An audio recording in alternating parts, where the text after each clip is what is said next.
I was 24 the first time I killed a man, and 38 the first time I let a rich boy believe he and Oppos D never met anyone dangerous. Both of those facts were true on the same rainy Tuesday in October, which tells you most of what you need to know about the years in between. My name is Nora Voss, no relation to the family I worked for. A coincidence that made the old man laugh exactly once, 3 months before everything went sideways. I drove an armored Range Rover for a hedge fund billionaire named Desmond Ashworth, and for 11 months I did it so well that nobody in his glittering, overcatered life ever looked at me twice. That was the entire point. Invisibility was not a failure of my career. It was the last skill I had left, and I used it the way other people use a good suit. The leather in Desmond Ashworth and Oppos' Range Rover smelled like money trying not to smell like anything, cedar and vetiver piped through the vents, some absurd air purification system that probably cost more than my first car. I sat behind 3 inches of ballistic glass and steel-reinforced doors, watching rain streak sideways across 6th Avenue, waiting for a man who was never on time and always furious about it. Officially, I was Executive Protection and Transportation Coordination. Unofficially, I was a woman who had spent 9 years doing things for the United States government that the United States government would deny under oath, now driving a man who bought failing companies, gutted them, and sold the parts. Ashworth viewed people the way he viewed real estate, as assets, liabilities, or square footage he hadn't and Oppos yet found a use for. I was an asset. Specifically, I was the 400 pounds of steel and quiet menace that let him feel safe crossing a city he believed he owned. End quote, Nora. End quote. His voice snapped through the intercom, crisp as a slap. End quote, we and Oppos going to be late for the Whitcomb dinner. Fix it. End quote. End quote, copy that, sir. There and Oppos' an accident on the FDR. I and Oppos LL take the surface streets. End quote. I eased the 2.5-ton vehicle through a gap between a box truck and a cab that had maybe 11 inches to spare. And I did it the way I did everything, smooth, unhurried, no wasted motion, no spike in the RPM. Smooth meant invisible. Invisible was the job. 6 years before that, I hadn't and Oppos been invisible. I and Oppos been crouched in the dark behind a compound wall outside Kandahar with 3 other operators, running comms for an asset extraction that had gone from end quote, clean end quote, to end quote, not clean end quote, in about 4 seconds, watching green-tinted night vision static while somebody screamed in a language I only half spoke. I did 9 years with the agency and Oppos' paramilitary branch, the part of the org chart that officially doesn't and Oppos have a name, doing work that officially never happened, alongside men who called me things like end quote, the ghost end quote, because I could walk through a room and nobody remembered I and Oppos been in it. I had a torn labrum that never healed right and a left eardrum that still rang faintly in silence, like a tuning fork somebody forgot to stop. Mostly, though, I had the quiet, the specific bone-deep quiet that settles into a person who has spent her entire adult life operating a half-second from death, and then gets discharged back into a civilian world where people have screaming matches over oat milk lattes. The labrum tore during an exfil in the mountains outside Jalalabad. A fast-stroke mishap that nobody had time to stop and diagnose properly until 3 weeks later, by which point the joint had already started healing wrong. The agency doctors fixed what they could and quietly recommended I transition to a training billet, which is government for we and Oppos. V decided you and Oppos. Real liability now, but we and Oppos. Too polite to say it plainly. I fought the reassignment for 2 years, took every field op I could get assigned to, right up until the morning I woke up and realized I was 35 years old, divorced in every way that mattered except paperwork, and had missed more of my daughter and Oppos' life than I and Oppos been present for. I signed my separation papers on a Tuesday and drove to Connecticut on a Wednesday, and neither decision felt as dramatic in the moment as it probably should have. I took the Ashworth job because it paid nearly 4 times what a standard corporate security contract offered, and because I had a 9-year-old daughter named Ruby who needed things that money solved and nothing else did. Ruby had been born with a congenital defect in the wall of her heart, a hole that should have closed on its own in infancy and stubbornly hadn't and Oppos 2 surgeries down, specialists in 3 states, and a valve replacement on the horizon that her father and Oppos' insurance wouldn't and Oppos touch because the surgeon doing it was end quote, out of network end quote, and end quote, experimental end quote, 2 phrases that had cost me more sleep than any deployment ever had. Ruby lived with her father, Marcus, in New Haven. We and Oppos. D split amicably enough when she was 4, both of us realizing that a woman who disappeared for 6-month stretches without explanation and a man who wanted dinner at 6 every night were never going to make a marriage work. But we and Oppos. D stayed close as co-parents, closer than either of us expected. Ashworth and Oppos. S money kept my daughter and Oppos. S heart pumping the way it was supposed to. For that, I wore the cheap black blazer. I endured the condescension. I stayed invisible. We pulled through the gates of the Ashworth estate in Greenwich a little past 10 that night. The house rising out of the dark like a museum built to intimidate. Glass, imported stone, the kind of architecture that exists purely to announce a number. As I opened the rear door for Desmond, the front doors of the house swung open, and Connor came bounding down the steps. Connor Ashworth was 23. He had his father and Oppos' jaw and none of his father and Oppos' cold, patient intelligence. Desmond calculated everything 3 moves ahead. Connor reacted to whatever was directly in front of him with the confidence of someone who had never once been told no in a way that mattered. He was built thick and hard, the product of personal trainers and monitored macros and the specific aggressive self-assurance that only comes from a life in which nobody has ever hit you back. He was sweating in a customized rash guard, throwing loose shadow punches into the wet night air. End quote, Dad. End quote. He barely glanced at me. End quote, you missed it. Tapped my new striking coach 3 times today. Guy Cooden and Oppos. T handle my ground game. End quote. Desmond patted his son and Oppos' shoulder. A rare display of warmth. End quote, good work, Ty. Builds discipline. End quote. Connor and Oppos' eyes finally landed on me and made a slow, appraising circuit, the kind that always made my skin prickle in a very specific professional way. I and Oppos am 5'9", 150 pounds, and I do not look like the kind of woman who ends careers.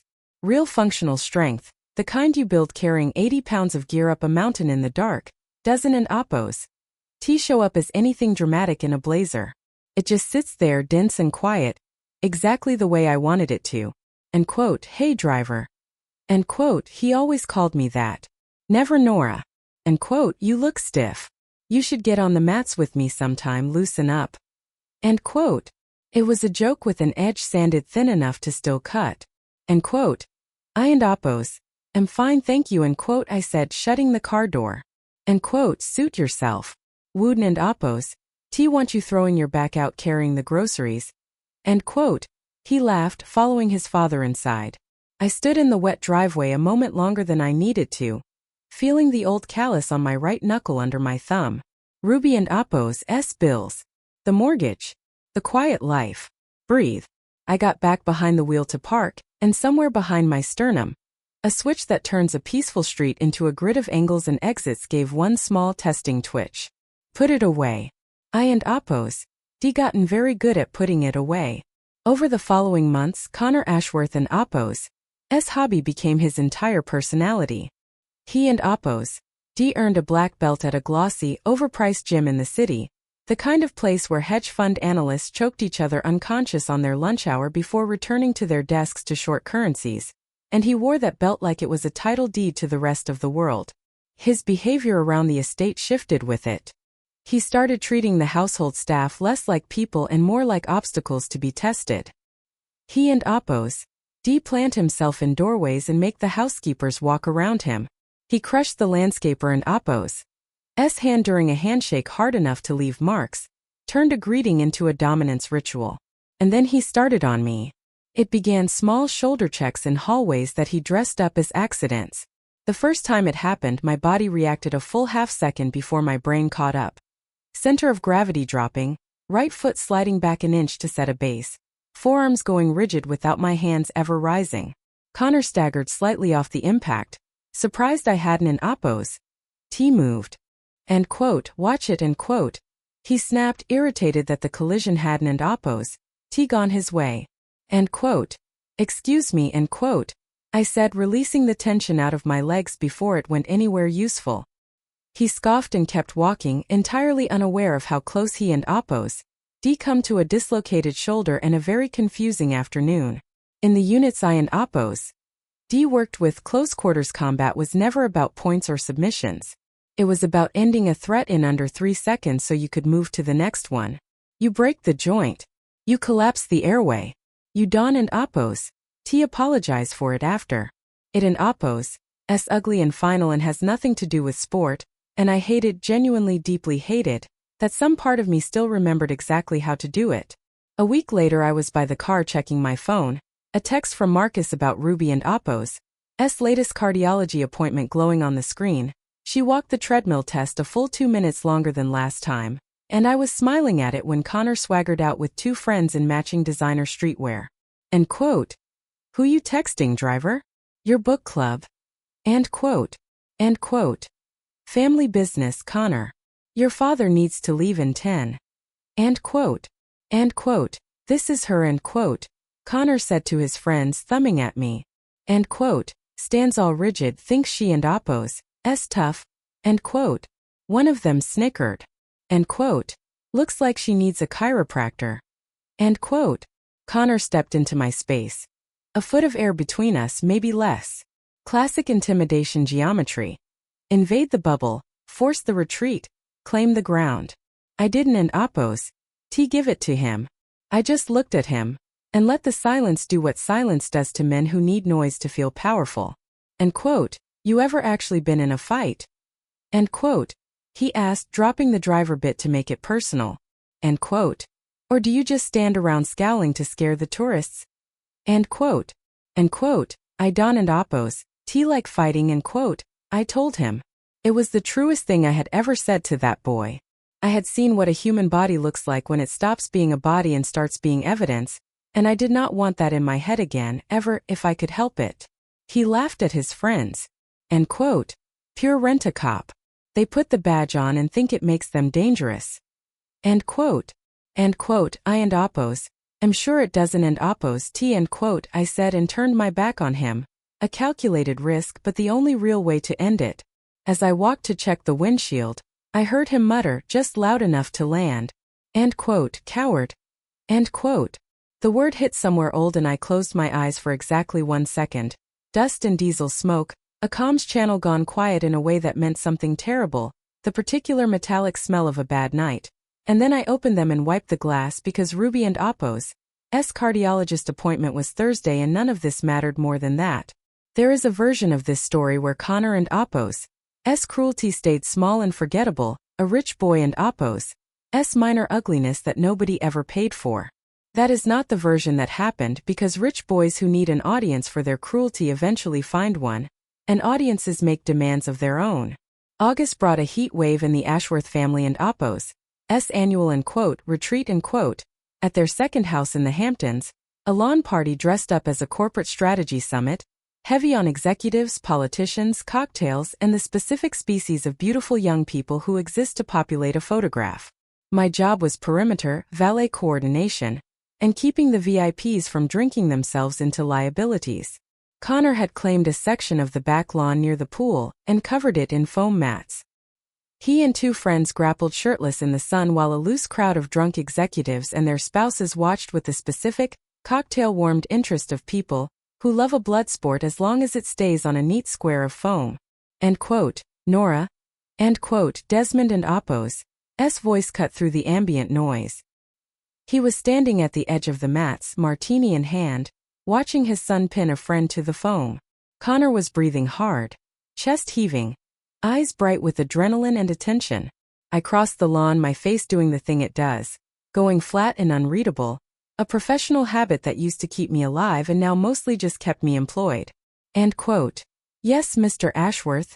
End quote. End quote. Ty says his boys are getting soft. Told him we and Oppo's got a strapping bit of security right here. End quote. Desmond chuckled, showing his son off like a horse at auction. End quote. Go around with him. End quote. Connor grinned, slapping his gloves together, loud enough for the 50-odd guests to hear. End quote. Come on, driver. Show us what you and Oppo's got. Unless you and Oppo's worried about the blazer. End quote. The crowd laughed. A few people actually clapped the way people clap for things they expect to enjoy watching go badly for someone else. End quote. I apologize, Mr. Ashworth, end quote. I said quietly for Desmond alone. End quote. I and Oppos am on duty. It would and Oppos. T be appropriate. End quote. His smile thinned. Desmond Ashworth was not a man accustomed to the word no in any of its forms. End quote. I decide what and Oppos. S appropriate. Nora. Take the jacket off. 5,000 on your next check. Just grapple with the boy. Let him show off what I and Oppos am paying his instructors for. End quote. $5,000. 3 months of Ruby and Oppos. S out-of-network physical therapy, paid in full, no phone calls to the insurance company, no forms. I looked at Connor. He was pacing the mat like something on a leash that had just been let go, and I understood watching him that he did not want a training partner. He wanted a witness to his own dominance, and I was the nearest thing he and Oppos D found that he believed was beneath him. End quote. Sir, end quote. I said, low enough that only Desmond could hear it. End quote. With respect, you Don and Oppos T want me to do this. End quote. End quote. Are you refusing a direct request? End quote. The threat sat under the sentence, unspoken and entirely clear. Refuse and the insurance, the paycheck, the whole fragile architecture holding Ruby and Oppos S treatment plan together went with it. I unbuttoned my blazer. A small cheer rose from Connor and Oppos S friends. I folded it neatly over a lounge chair, rolled my sleeves past the elbow, and stepped onto the mat in my flats because I and Oppos I'll be damned if I was taking my shoes off for him. End quote. Submission grappling. No strikes to the face. End quote. Connor said, all business now that the crowd was watching. End quote. Ready? End quote. End quote. Whenever you are. End quote. He shot in for a double leg fast, clean technique, textbook form, the product of 2 years and a great deal of his father and Oppos S money. To me he moved like he was underwater. When you and Oppos V spent a decade clearing rooms where a half second in Oppos S hesitation gets someone in Oppos S chest opened up, your sense of time reorganizes itself permanently, and it never fully gives that back. I stepped offline.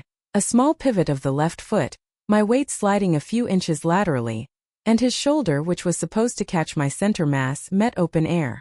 He stumbled past me, and I caught the back of his neck with one hand and the point of his hip with the other, guiding his own momentum down rather than adding to it. He face-planted into the mat with a heavy, undignified thud, and the lawn went dead silent. End quote. Lucky step. End quote. He spat, coming up furious, the playful edge gone entirely now, replaced by something rawer. He threw a wide, looping right hand, abandoning his own rules, and I stepped inside the arc of it instead of away, my forearm catching his bicep and killing the punch before it built any real speed, my leg sweeping behind his. I didn't an Oppos T throw anything back. I didn't an Oppos T need to. He went briefly airborne and landed hard enough to knock the air fully out of him, and lay there gasping at the sky while my own pulse sat, embarrassingly, at a resting 60. End quote. Are we done, Connor? End quote. He wasn't an Oppos T. The humiliation had gone somewhere ugly and specific, and he came up off the mat still fighting for breath and grabbed the front of my shirt with both hands, trying to muscle me into a clinch by pure rage. The moment his hands closed on the fabric, something in the back of my head switched over, and it was not a decision. It was 9 years of drilled-in muscle memory reclaiming the wheel from whatever civilian program had been running the show for the last 3 years. My arms moved before I told them to. His trapped arm folded against his own chest, my hip dropping and rotating, dragging his posture down and forward. We went to the mat together, but I wasn't an Oppos T beneath him. I was beside him, one knee finding the soft spot beneath his ribs with exact, controlled pressure, enough to pin, not enough to break, and my forearm settling across his throat in a blood choke, pressed against the carotid, cutting flow rather than air. From the moment he grabbed my shirt to the moment he was flat on the mat and immobilized took under 2 seconds. The lawn had gone completely, absolutely silent. And quote, you play a game. You and Oppos V got a belt, a coach, a mat you tap when it and Oppos S over. That and Oppos S a game. Where I trained there and Oppos S no tap. Nobody lets you go home. End quote. He made a strangled sound, eyes wide with real fear for the first time in his gilded life. End quote. I and Oppos am going to let go. End quote. I told him. End quote. You and Oppos Going to stay exactly where you are until I and Oppos. V walked away. Understand? And quote. A frantic nod.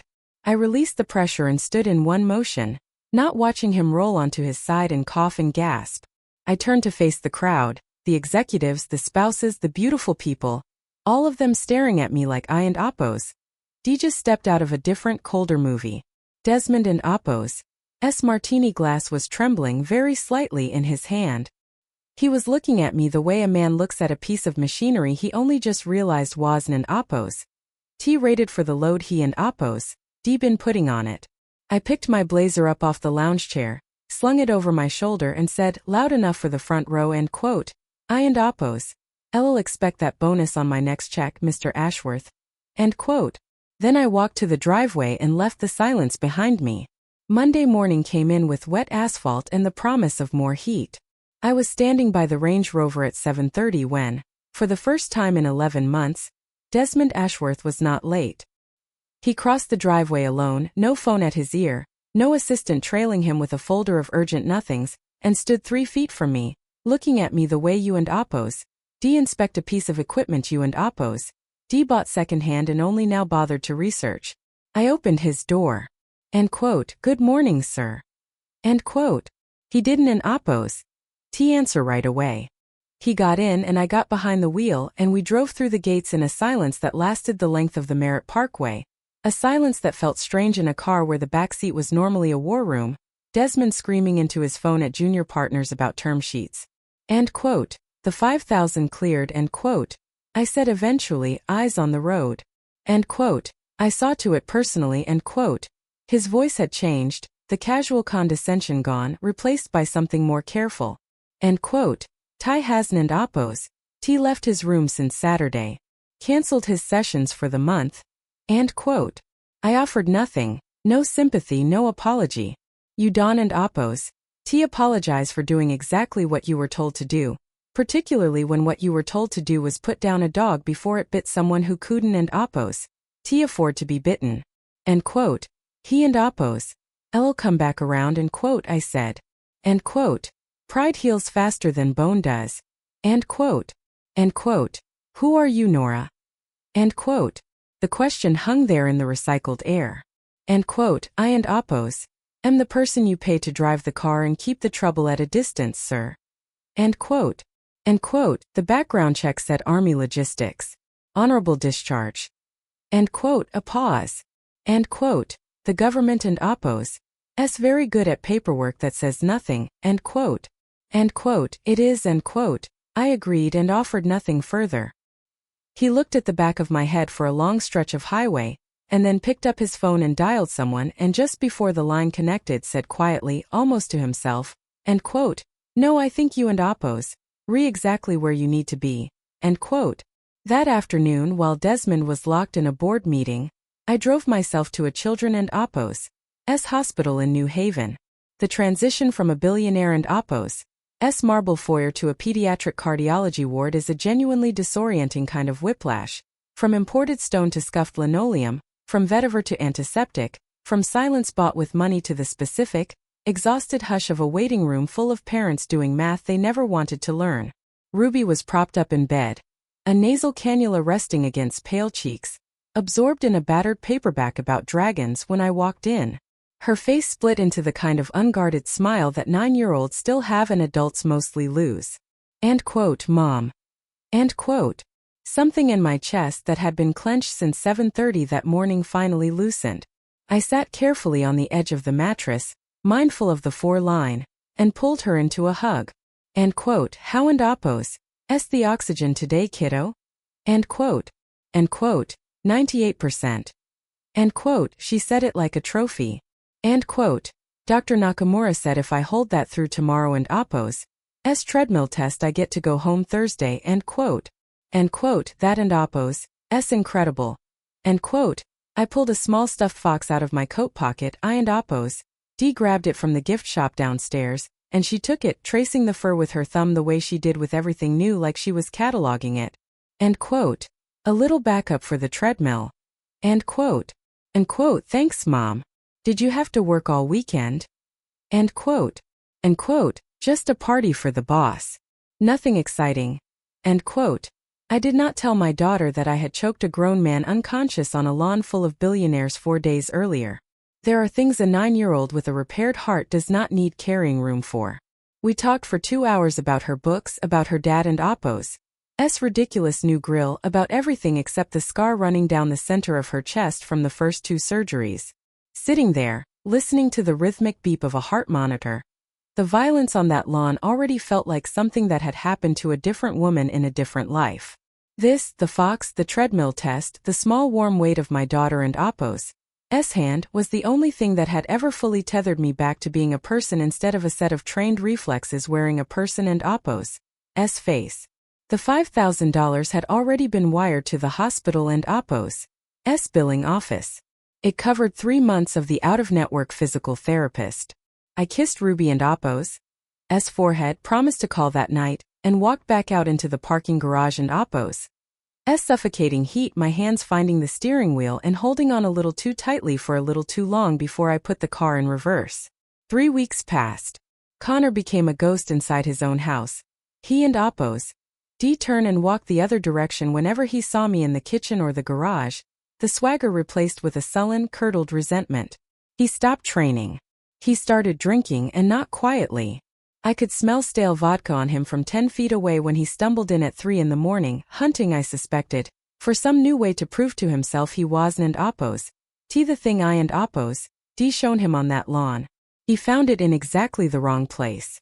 I know now because Desmond told me afterward in pieces what those 3 weeks actually looked like from the inside. Connor had started slipping out past midnight in an Uber instead of the family car, telling the house staff he was meeting friends in the city. He was technically just not the friends anyone imagined. A guy from his gym had an invite to a floating game, a different apartment every week, always somewhere south of 14th Street, buying $10,000 to sit down. Connor had never lost at anything that mattered to him in his entire life, not really, not in a way that stuck, and he walked into that first game with the same swagger he and Oppo's walked onto the mat with in the Hamptons, absolutely certain that money and confidence were the same muscle. They are not. He lost $40,000 in his first 3 hands over a misread pot, and instead of walking away, the single easiest decision available to him, the one his father and Oppo's entire fortune had been built on knowing when to make, he did what men like him almost always do. He kept playing to win it back, and then kept playing to win back what he and Oppo's lost trying to win it back, and by the 3rd week he was writing markers to men who did not extend credit out of hospitality. He signed his own name to those markers. Worse, when they came to collect and he didn't and Oppo's have it, he told them exactly whose son he was, certain the name alone would buy him room to maneuver. It bought him the opposite. To men who move money quietly through basements and body shops, a name like Ashworth ISN and Oppo's warning. It and Oppo's valuation. Connor had spent 3 weeks turning himself, without meaning to, from a nuisance into an asset, the most expensive mistake anyone in that house made all summer, and he made it entirely alone, in rooms none of us knew existed until a burner phone lit up on his father and Oppo's desk. It was a Tuesday, rain coming down in heavy diagonal sheets, and I was in the security office off the garage running the perimeter cameras and half finishing a crossword when the intercom buzzed. End quote, Nora. My study. Now. End quote, Desmond and Oppo's voice wasn't Oppo's crisp anymore. It was ragged in a way I and Oppo's never heard from him. I locked down the monitors and walked through the dark, cavernous house to the west wing. His study was mahogany and old Scotch, and when I stepped in, Desmond looked 10 years older than he had that morning. He was holding a piece of heavy cardstock like it might bite him, and a burner phone sat on his blotter, glowing faintly. End quote, shut the door, end quote, he said. I closed it until the latch clicked. End quote, what and Oppo's wrong? End quote. End quote, Ty. End quote. He dropped the cardstock on the desk and pressed the end quote. I stepped closer. End quote. Who was he playing with? End quote. End quote. An Albanian crew running out of a social club in Astoria. He got in deep, kept writing markers he couldn't and Oppo's cover, and when they came to collect, he told them who his father was. Thought the name would buy him time, end quote. Desmond let out a short, bitter laugh with no humor in it at all. End quote. It just made him a target worth keeping. End quote. I knew exactly how this worked. To organize crime, a billionaire and Oppos, S son ISN and Oppos, TA threat he and Oppos, SA walking breathing line of credit. End quote. They have him. End quote. Desmond and Oppos, S finger shook, pointing at the burner phone. End quote. They called 10 minutes ago. Sent a photo to that phone. End quote. Picked it up. The screen was cracked but the image was clear enough. Connor zip-tied to a metal folding chair in a room with peeling paint. One eye swollen shut, blood dried down his chin. His face gone slack with a terror that had nothing to do with a mat or a submission or an audience. End quote. How much? End quote. I said. End quote. 3 million. Crypto, split across a string of wallets, by midnight tomorrow. End quote. End quote. You have 3 million. End quote. End quote. If I pay them, I and Oppos, am a mark forever. They and Oppos, LL bleed me for the rest of my life. End quote. Desmond slammed a fist onto the desk. End quote. And if this reaches the board before the Meridian deal closes Thursday, we lose an $11 billion merger over my idiot son and Oppos' poker debt. I can and Oppos, call the police, the FBI, the SEC, the press. Any of it. It and Oppos, a bloodbath either way. End quote. I set the phone down. End quote. Then you have a very expensive problem. End quote. Desmond looked at me for a long moment, some calculation visibly working behind his eyes. The businessman and the terrified father fighting for the same face, and the businessman as always edging ahead. End quote. I saw what you did to him on that lawn. I saw your eyes when you were finished. You are not a logistics coordinator.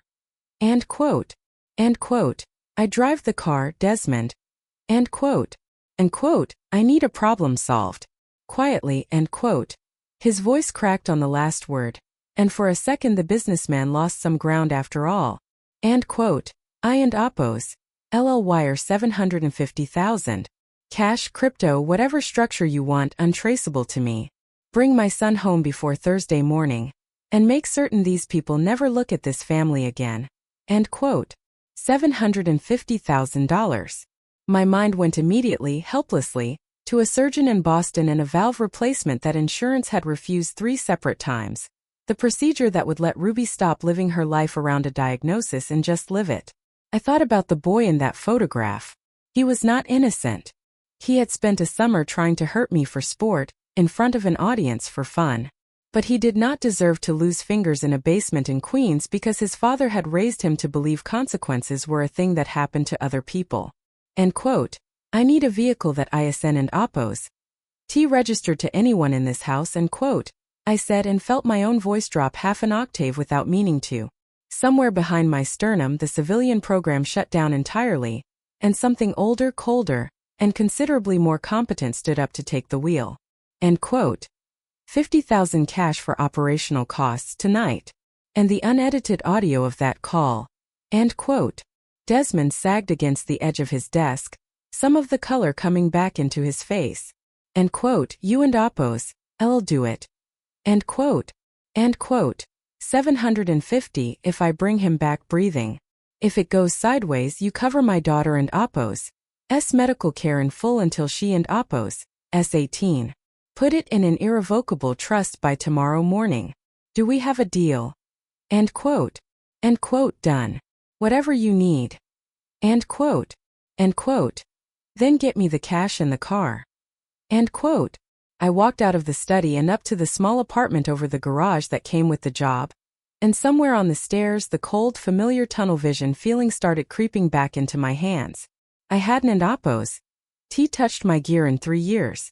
I pried up the false floorboard at the back of the closet and hauled out a Pelican case that still smelled faintly of gun oil the second the latches popped.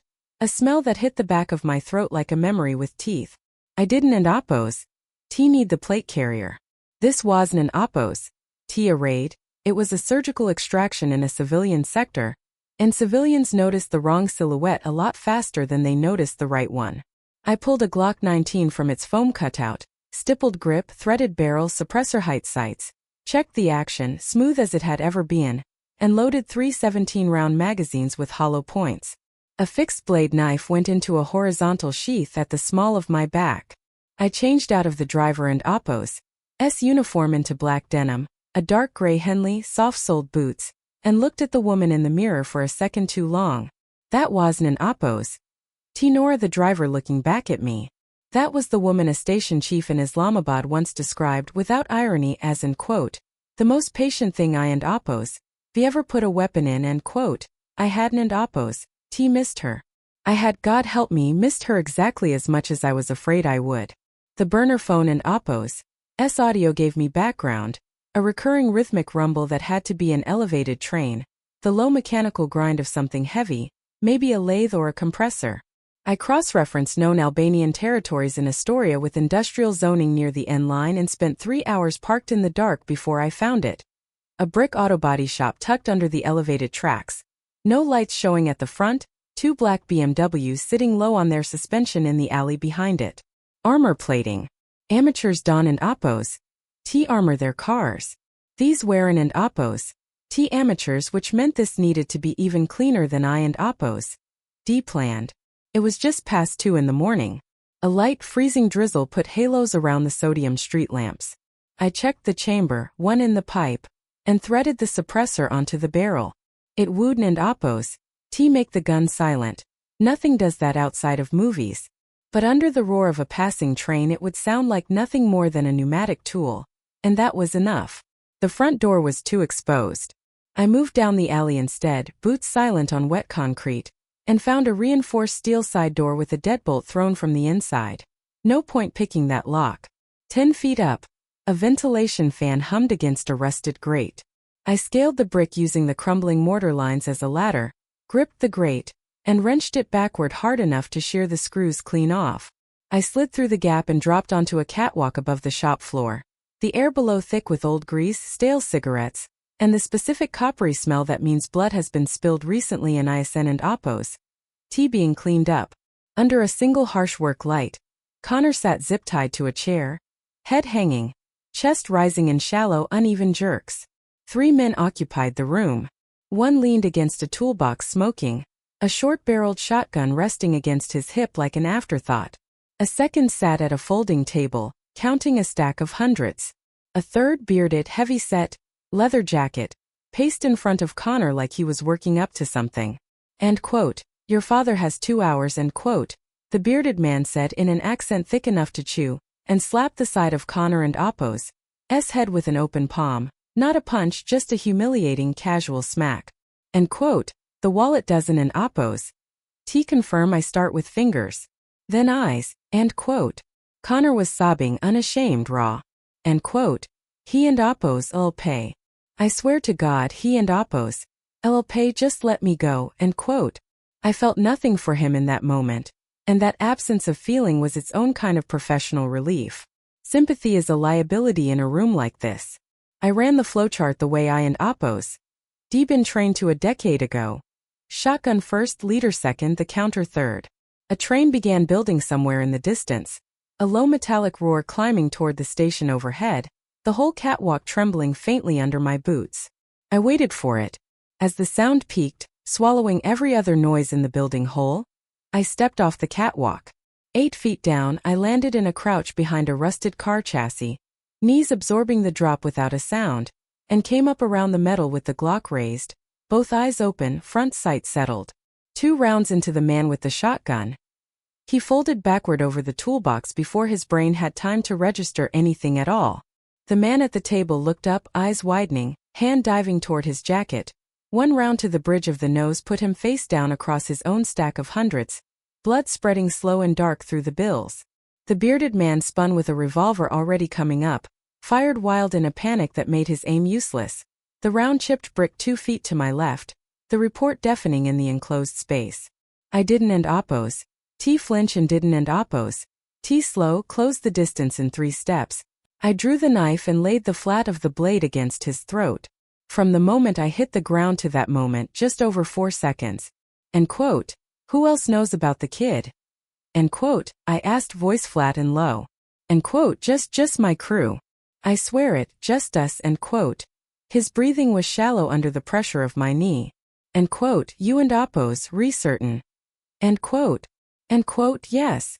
We took him quiet, nobody else knows, please. End quote. I and Oppos. V spent enough time reading men who are lying for their lives to know the difference, and he wasn't. And Oppos. T. End quote. Your crew is dead. End quote. I told him. End quote. You go anywhere near this family again, you say their name in a bar, you look at a photograph of that boy, I will come into your home while you and Oppos re-sleeping. Do you understand? End quote. A frantic, wincing nod. I stood, kicked his revolver under a rusted engine block, and told him to stay on the ground for 10 minutes or take a round through the spine, and then crossed to Connor, who was staring at the bodies with the particular blank, hyperventilating shock of someone whose worldview had just been rearranged without his consent. He looked up at me and didn't. And Oppos. T recognize me at all. I understood why. The woman standing over him wasn't. And Oppos. T the one who. And Oppos. D held the door for his father every morning. She wasn't. And Oppos. T even entirely the one who. And Oppos. D choked him unconscious on his own lawn. This was something colder and more finished than either of those, and it frightened him in a way his martial arts coach never could have taught him to be frightened, because it wasn't. And Oppos. T a technique. It was a fact. I cut his zip ties with a folding knife and hauled him to his feet without ceremony. End quote. We and Oppos. Relieving. End quote. I said, and dragged him toward the side door through the deadbolt, and shoved him out into the freezing rain, where he immediately doubled over and vomited against the brick. When he finished wiping his mouth, he looked at me again. All the swagger burned away, leaving something closer to a scared kid than I and Oppos. D ever seen him be?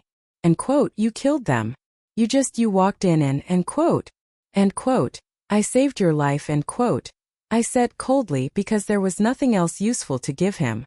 End quote. It cost your father $750,000. Get in the car. End quote. The stolen SUV and Oppos. S tires hissed against wet asphalt on the Hutchinson River Parkway. Connor sat rigid in the passenger seat, staring at his raw, rope-burned wrists, shivering hard enough that his teeth clicked despite the heater blasting on high. He hadn't. An Oppos. T spoken since Astoria. I didn't. An Oppos. T push him to. He needed the silence to finish rearranging something inside himself, and comfort wasn't. An Oppos. T the tool for that particular job, reality was, and reality had already done the work. He and Oppos. D spent years pretending to be dangerous in a padded room with a referee, and a set of rules everyone agreed to follow in advance. Tonight he and Oppos. D stepped, briefly and without consent, into the actual world those rules were invented to protect people from, and he now understood with total clarity exactly where he sat on that particular food chain. We came through the Greenwich gates at 3:45. The house sat dark except for a warm yellow rectangle of light spilling from Desmond and Oppos' study window. I killed the engine, and Connor fumbled uselessly at the door handle, hands shaking too badly to work the latch, until I came around and opened it for him. He half fell out of the cabin, legs barely holding his weight. The front door opened before we reached it. Desmond stood in the frame in yesterday and Oppos' suit tie gone, collar open, face gray and lined in a way I hadn't and Oppos' seen on him before. He looked past me straight to his son. End quote. Tie. End quote. Connor made a sound that wasn't and Oppos' quite a word and collapsed into his father and Oppos' chest. Desmond wrapped both arms around him, pressing his face into his son and Oppos' wet, blood-matted hair, and for one unguarded second he wasn't and Oppos' a corporate raider or a man who bought and sold companies for parts. He was just a father who had believed, for 6 hours, that his son was already dead. I walked past them into the foyer and down the hall to the study, tracking mud across the marble. I didn't and Oppos' have it in me to care about right then. 5 minutes later Desmond came in, closed the door softly, and poured 2 glasses of Macallan at the sideboard without asking. He carried both over. I didn't and Oppos' take mine. He set the glass at the edge of the desk, hand still trembling slightly, and studied the mud on my boots for a long moment before finding my face. End quote. He and Oppos' in his room. Doctor and Oppos' on the way. He told me what happened. End quote. End quote. He told you what he thinks he saw. End quote. End quote. He said you killed them. All of them. End quote. End quote. I eliminated the threats to your son. That was the contract, end quote. I let the flatness in my voice do the work. End quote. The men in that room were running an unsanctioned operation. If their organization ever learns they freelanced a kidnapping of your family, they and Oppos D have been killed anyway, just slower. The bodies won in Oppos T surface. That building will be cleaned out by sunrise. It and Oppos S over. End quote. Desmond studied me the way you and Oppos D study a photograph that had come back from the developer looking nothing like the role you remembered shooting. Then he crossed to the desk, opened the drawer and pulled out a tablet. A few taps and he slid it across the leather blotter. End quote. The trust, end quote, he said quietly.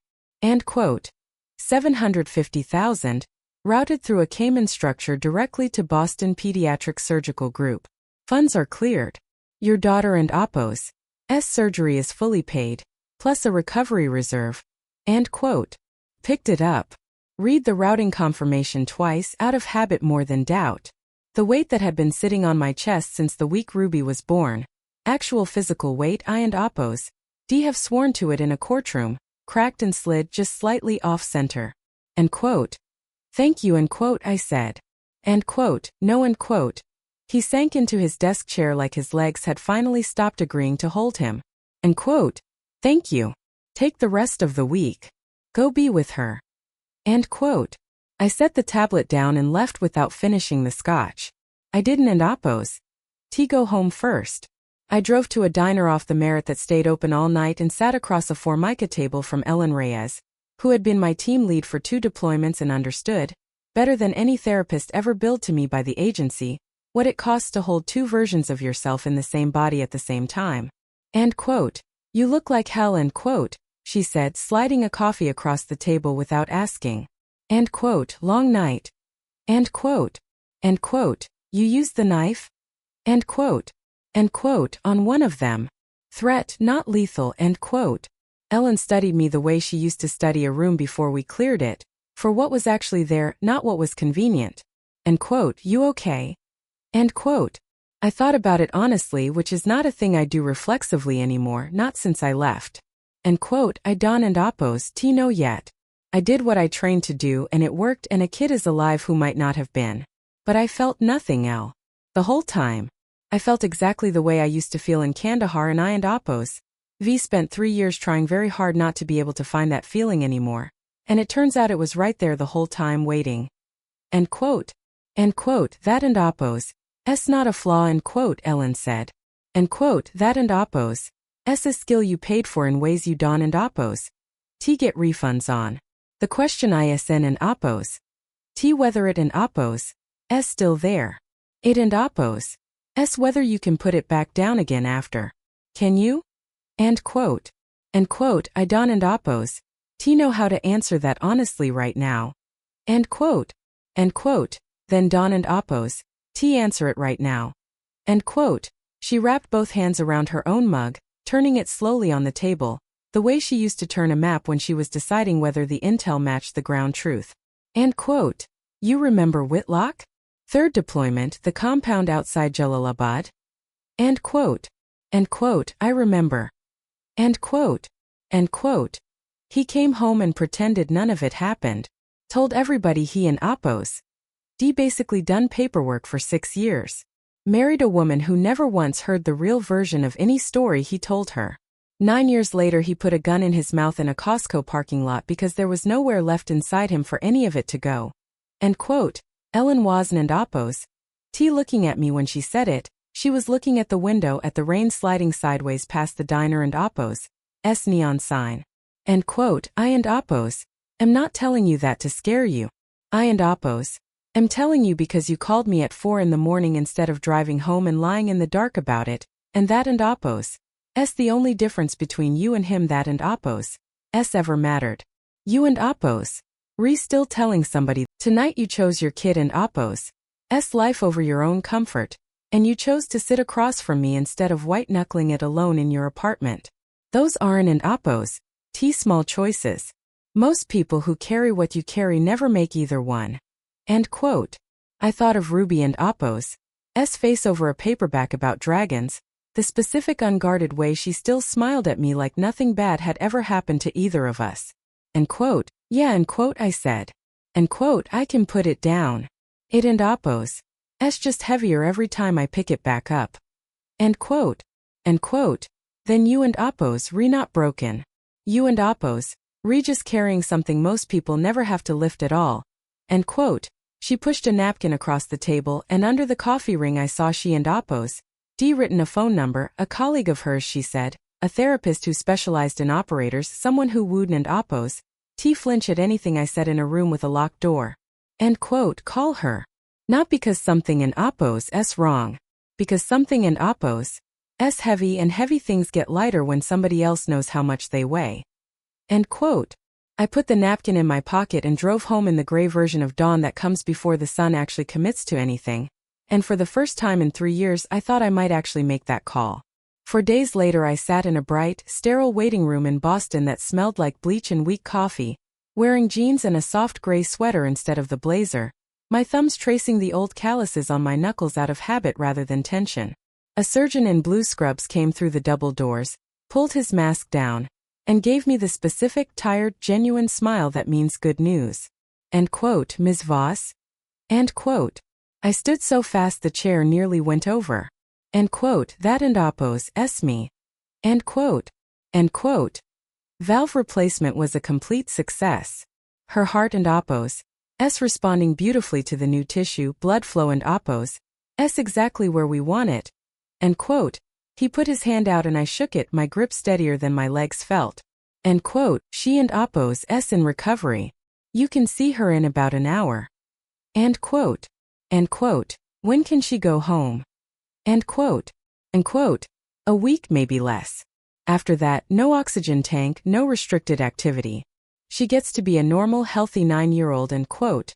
He said it so simply, like it was an ordinary sentence and not the single best one anyone had said to me in a decade. I sat back down, put my elbows on my knees and pressed my face into my hands, and for the first time since a night in Kandahar I couldn't and oppos T let myself think about while it was happening. I cried, quietly, in a hallway that smelled like bleach while a stranger and oppos S pager beeped somewhere down the corridor and nobody looked at me twice, because that particular kind of crying, it turns out, is common enough in a children and oppos S hospital that nobody stops to ask if you and oppos re all right. They already know. Monday brought the blinding, wet heat return of a Connecticut August. I stood by the Range Rover in the circular driveway in the cheap black blazer, fresh white shirt, dark slacks, shoes shined to a mirror. The engine idled its expensive, silent hum. Nothing about the morning suggested that 3 weeks earlier I had killed 2 men and shot a third in a shop under the elevated tracks in Queens. The front doors opened. Connor came out first, carrying a heavy black trash bag, and I watched the edge of a foam training mat and a pair of padded gloves spill over the lip of the industrial dumpster as he dropped it in.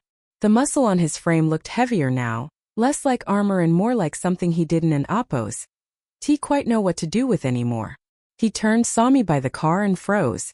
He didn't and oppos T see the driver who held his door. He didn't and oppos T see the woman on the lawn who and oppos D folded him in half in under 2 seconds. He saw the warehouse, the muzzle flash under the elevated train, the specific terminal calm of someone who had never once, in that entire building, considered him the most dangerous thing in the room. He lowered his head, a small involuntary gesture of something close to respect, and said nothing. He turned and went back inside. Desmond came out a moment later, dressed sharp for the day, phone already at his ear, the Meridian merger closing this afternoon after everything. The world of Billions spinning right back up to speed as though nothing had ever threatened to stop it. He paused before getting in and looked at me, and there was no condescension left in it at all. There was caution and something adjacent to gratitude that he probably wasn't an oppos T equipped to name out loud, and the specific, permanent understanding that the woman holding his car door was the most dangerous thing he would ever own and never fully control. End quote, good morning, sir. End quote. End quote, good morning, Nora. End quote, he said it quietly and got in. I closed the door, walked around the back of the vehicle, and pulled the Range Rover down the long drive, checking the mirror once. Desmond was already back on the phone, barking numbers into the void. I looked forward instead at the road and let myself actually feel on purpose the way Ellen and Apos, colleague had already started teaching me to do in our first phone call 2 nights before, the steady ordinary rhythm of my own pulse. Somewhere north of the city, my daughter and Apos' heart was keeping the exact same rhythm, for the first time in her life without a machine standing by to make sure of it. I drove out through the gates and let the traffic take me smooth, quiet, invisible, and for the first time in longer than I could easily count, not entirely sure that invisible was the only thing I still wanted to be. Epilogue. 6 weeks later, Ruby came home for good. No cannula, no monitor, no restrictions beyond the ordinary ones parents invent for their own peace of mind. The first weekend she stayed with me, we spent an entire Saturday afternoon at a public pool in New Haven, and I watched her swim the length of it underwater on a single breath, surfacing with her hair plastered flat and her whole face lit up with the specific, uncomplicated joy of a kid who has just discovered her body can do a thing it couldn't and Apos do before.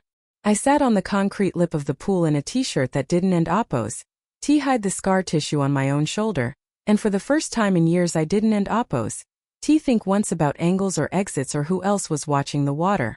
I kept the number Ellen had given me. I called it the following Monday and have kept the standing Thursday appointment ever since. Not because anything is broken the way I told myself for the first few sessions, but because, as the therapist put it during our second call, weight doesn't and Apos need to be broken to need somewhere to set it down. Desmond Ashworth never mentioned Astoria again. Not once in any of the 8 months I continued driving for him after that August. But something in the household recalibrated permanently around what he now understood me to be capable of. The condescension didn't and Apos return. Neither did the casual assumption that I was furniture with a driver and Apos' license. He started saying good morning like he meant it, which is a low bar, and also the highest one he was probably ever going to clear. Connor and I never spoke about the warehouse directly, not in so many words. But 6 months later, on a gray February afternoon, he found me in the garage checking the Range Rover and Apos' tire pressure and stood in the doorway for a long moment before he said quietly, without any of the old performance in his voice, and quote, I and Apos am sorry. For all of it. The mats, all of it, end quote. He didn't and Apos wait for a response which was, I think, its own kind of apology, an acknowledgement that he wasn't and Apos owed one back. He and Apos enrolled in a real jiu-jitsu gym in the city under a coach who didn't and Apos know his last name, training in a beginner and Apos' class with accountants and off-duty firefighters, learning the sport for what it actually was instead of what he and Apos needed it to be. I heard secondhand that he was good at it. Humble even. It suited him better than the old version ever had.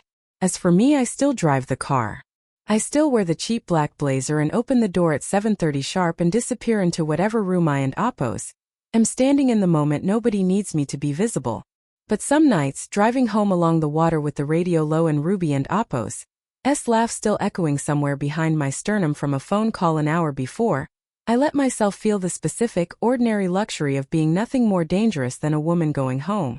It never lasts as long as I want it to. But it and Apos' mine now in a way it wasn't and Apos before that August, and I and Apos learned slowly on a Thursday schedule, one session at a time, not to spend so much of it bracing for the next thing that might take it away.